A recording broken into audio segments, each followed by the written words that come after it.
हरे कृष्णा। राधे राधे मेरे प्यारे श्रद्धालु साथियों, आप सभी को फाल्गुन मास के कृष्ण पक्ष की पावन विजया एकादशी की हार्दिक शुभकामनाएं। आज की यह कथा सिर्फ एक व्रत की कथा नहीं है, यह उस भरोसे की कहानी है जो तब जन्म लेता है जब इंसान पूरी तरह टूट जाता है, और उस दीपक की कहानी है जो अंधेरी रात में भी बुझता नहीं है। कई लोग पूछते हैं कि क्या सच में व्रत करने से जीवन बदल जाता है? क्या सिर्फ एक दिन उपवास रखने से समुद्र पार हो जाता है? तो आज की कथा इन्हीं सवालों का जवाब है। लेकिन पहले एक बात मन में बिठा लीजिए, विजय का मतलब सिर्फ दुश्मन को हराना नहीं, विजय का मतलब कभी कभी होता है हार मानने की सोच को भी हरा देना। जरा सोचिए, आपके सामने एक बहुत बड़ा समुद्र खड़ा हो, इतना विशाल कि पार दिखाई ही ना दे। पीछे आपके कौन लोग खड़े हैं उम्मीदें भरी आंखों से आपको देखते हुए, और आप सोच रहे हो कि अब क्या करूं। ऐसी ही स्थिति में एक बार स्वयं मर्यादा पुरुषोत्तम श्री राम के जीवन में आई।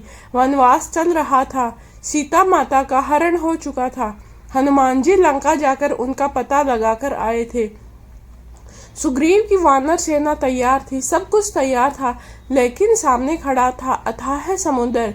लहरें गर्जना कर रही थी, जैसे कह रही हो कि राम अब आगे कैसे जाओगे।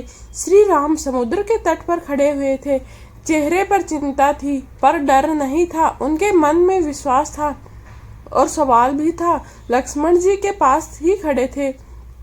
उन्होंने लक्ष्मण ने भैया से बोला कि प्रभु आप तो स्वयं सर्वज्ञ हैं, फिर भी लोग शिक्षा के लिए प्रश्न करते हैं।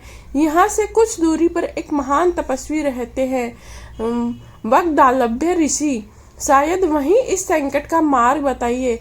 तो देखिए, भगवान जब संकट का मार्ग पूछते हैं तो हम और आप साधारण मनुष्य हैं, तो संकट आना कोई कमजोरी नहीं, संकट में सही मार्ग चुनता है वही असली शक्ति होती है।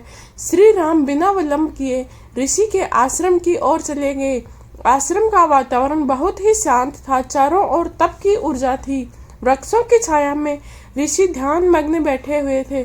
जैसे ही उन्होंने आंखें खोली, उनके सामने वनवासी वेश में खड़े थे स्वयं श्री नारायण। तो ऋषि मुस्कुराए और उन्होंने प्रणाम किया और बोले, प्रभु आप लीला कर रहे हैं, बताइए किस कारण पधारे हैं। तो श्री राम ने बड़े ही सरल स्वर में कहा कि ऋषिवर, मेरी पत्नी का हरण हुआ है, मैं धर्म की स्थापना के लिए युद्ध करना चाहता हूँ, लेकिन यह समुद्र मेरा मार्ग रोक कर खड़ा है, कृपया करके कोई उपाय बताइए। तो ऋषि कुछ क्षण के लिए मौन हुए, फिर बोले, हे राम, फाल्गुन मास के कृष्ण पक्ष की एकादशी को विजया एकादशी कहा जाता है। जो भी मनुष्य इस व्रत को श्रद्धा से करता है उसके जीवन की हर बाधा दूर हो जाती है। तो आप भी यह व्रत कीजिए, विजय स्वयं आपके चरणों में आएगी। ऋषि बोले कि दशमी के दिन एक कलश स्थापित करो, स्वर्ण, चांदी, तांबे या मिट्टी जो भी संभव हो, उसे शुद्ध जल से भर दो, उसमें आम या पीपल के 5 पत्ते रखो, नीचे 7 प्रकार के अन्न रखो और ऊपर जौ रखो, और जो उस कलश के ऊपर भगवान श्री नारायण की प्रतिमा स्थापित करो।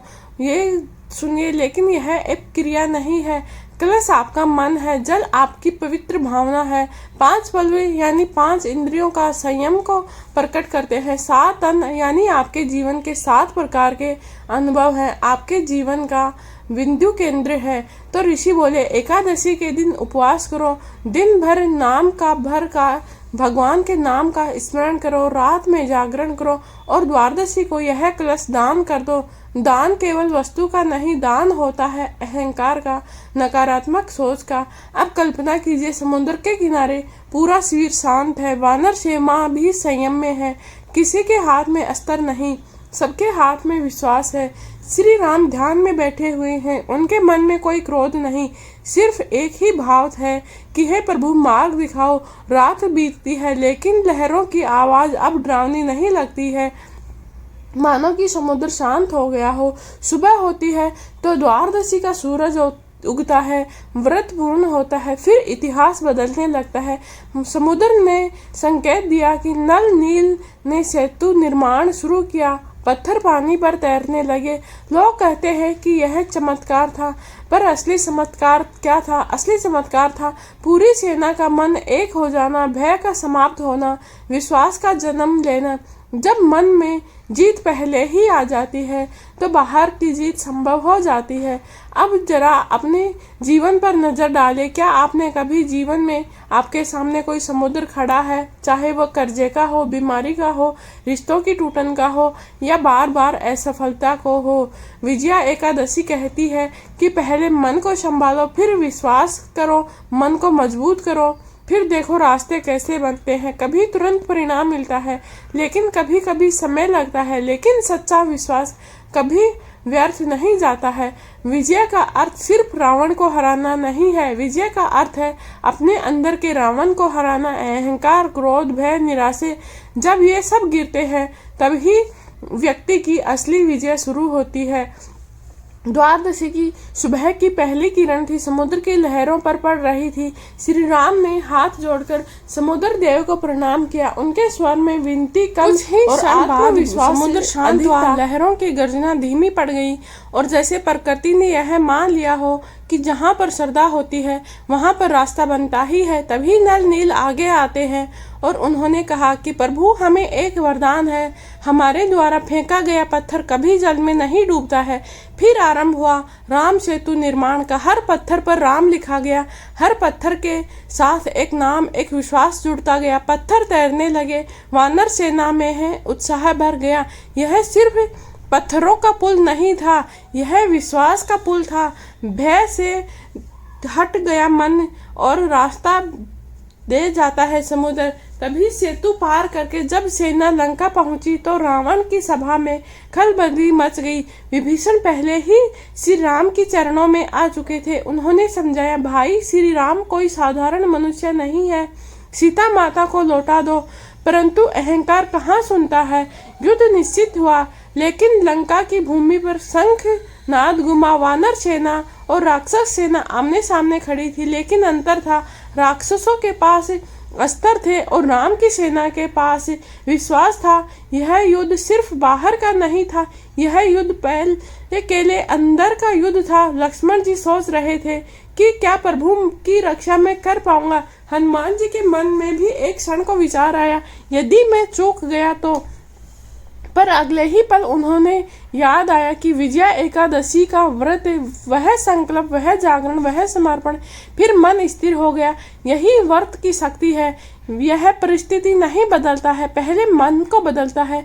कुंभकर्ण गिरा, युद्ध के दिन मेघनाथ गिरा, अनेक राक्षस धराशायी हुए। हर दिन युद्ध कठिन होता गया।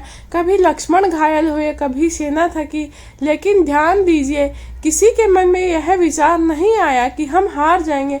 क्योंकि उनके मन में पहले ही जीत चुकी थी, विजय पहले ही भीतर से आई थी। अंततः वह दिन आया जब श्री राम और रावण आमने सामने खड़े थे। रावण विद्वान था, शक्तिशाली था, लेकिन उनके भीतर अहंकार भरा था। श्री राम शांत थे, चेहरे पर क्रोध नहीं था, केवल कर्तव्य था। तीर चला, रावण गिरा। उसी क्षण केवल एक राक्षस नहीं गिरा, उसका अहंकार गिरा, अधर्म गिरा, अत्याचार गिरा और लंका में शांति छा गई। सीता माता का उद्धार हुआ, विभीषण को राज्य मिला। श्री राम ने कहीं उत्सव मनाया, कहीं घमंड किया। उन्होंने बस सबसे पहले भगवान को प्रणाम किया, क्योंकि वे जानते थे कि यह जीत केवल धनुष की नहीं थी, यह जीत उस विश्वास की थी जो विजया एकादशी के दिन बोया गया था। अब कथा फिर से ब्रह्मलोक में पहुंची है। नारद जी ने पूछा कि हे पितामह, है यह व्रत केवल श्री राम जैसे महापुरुषों के लिए है? तो ब्रह्मा जी मुस्कुराए और उन्होंने कहा, नारद, यही तो इस व्रत की विशेषता है। यह किसी एक युग का नहीं, किसी एक व्यक्ति का नहीं। जो भी भक्त इसे श्रद्धा से करेगा उसके जीवन में विजय आएगी। अब जरा अपने जीवन को देखिए, क्या आपके सामने कोई रावण खड़ा है? बीमारी, आर्थिक तंगी, परिवार में कलह, मन की उदासी, ये सब हमारे जीवन के रावण है। विजया एकादशी कहती है कि पहले मन को शांत करो, एक दिन खुद को भगवान के हवाले कर दो, फिर देखो धीरे धीरे कैसे रास्ता बनने लगता है। नारद जी हाथ जोड़कर पूछते हैं कि हे पितामह है, आपने यह व्रत महान है बता दिया, इसका फल कितना बड़ा है। ब्रह्मा जी गंभीर हो गए। उनकी वाणी धीमी थी लेकिन गहरी थी। उन्होंने कहा कि हे नारद, जो भी मनुष्य विजया एकादशी का व्रत श्रद्धा से करता है, उसके पुराने और नए पाप नष्ट हो जाते हैं, उसके जीवन की अटकी हुई गति फिर से चल पड़ती है और सबसे बड़ी बात, उसे आत्मविश्वास की प्राप्ति होती है। देखिए, पाप केवल कर्मों का नहीं होता है, पाप वह भी होता है जब हम खुद को बार बार कोसते हैं, जब हम खुद को अयोग्य मानने लगते हैं। विजय एकादशी उस सोच को बदलती है। ब्रह्मा जी आगे कहते हैं, जो भी इस व्रत का महात्म्य सुनता है, कथा सुनता है, उसे वाजपेयी यज्ञ के समान फल मिलता है। अब इसका मतलब क्या होता है? यज्ञ का अर्थ है अर्पण करता। जब हम एक दिन अपनी इच्छाएं, अपने क्रोध की आदत, अपनी नकारात्मक सोच को भगवान को अर्पित कर देते हैं, तो यह भी यज्ञ है। मन हल्का हो जाता है और सबसे बड़ा फल यही होता है। तो नारद जी फिर पूछते हैं कि हे पितामह, इसका नाम विजया ही क्यों पड़ा? तो ब्रह्मा जी मुस्कुराते हुए कहते हैं कि क्योंकि यह मनुष्य को हर परिस्थिति में विजय दिलाता है। लेकिन याद रखना, विजय का अर्थ हमेशा बाहरी सफलता नहीं होता है। विजय का अर्थ कभी कभी होता है सही निर्णय लेना।